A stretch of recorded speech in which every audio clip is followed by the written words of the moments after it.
చాలామంది షాప్ కాడికి వచ్చి అడుగుతున్నారు, ఆంటీ అనే పదానికైనా నువ్వు దహన సంస్కారాలు చేసేది? అంకుల్ అని మమ్మల్ని పిలుస్తున్నారు కదా, మరి అంకుల్ పదానికి నువ్వు దహన సంస్కారాలు చేయవా అని.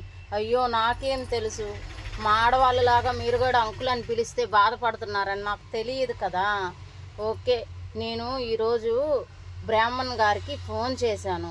ఏమి అనంటే, మాకు కొన్ని పిండ ప్రదానాలు చేయాలండి, మీరు హోల్సేల్ రేట్లో, పంతులు గారు హోల్సేల్ రేట్లో కొన్ని పిండ ప్రదానాలు చేయాలి, ఎంత తీసుకుంటారు అని అడిగాను. పంతులు గారు ఈరోజు షాప్ కాడికి వస్తాడు. ఆంటీ అనే పదానికి దహన సంస్కారాలు చేశాను కదా, అలాగే అంకుల్ అనే పదానికి కూడా దహన సంస్కారాలు చేస్తాను మీ అందరి కోసం. ఓకేనా? ఇదిగోండి అమ్మాయిలు, మీరు కూడా కొంచెం అర్థం చేసుకోండి అంకుల్స్ బాధ. అంకుల్ అని పిలవద్దు.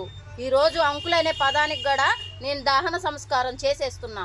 అమ్మాయిలు, మీకు నేను ముందుగానే చెప్తున్నాను, అంకుల్ అని ఎవరినన్నా పిలిచారా వాళ్ళకి దహన సంస్కారం చేస్తా నేను. అంకుల్ అని పిలవద్దు, మీరు అన్న అని పిలవండి, సరేనా?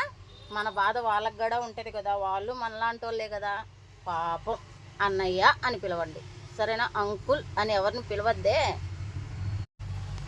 హోల్సేల్ రేట్లో అయినా డబ్బులు ఖర్చు అయినాయి, కానీ డబ్బులు ఖర్చు అయినా మీకోసం నేను అంకుల్ అనే పదానికి కూడా దహన సంస్కారాలు చేసేసా. హ్యాపీ.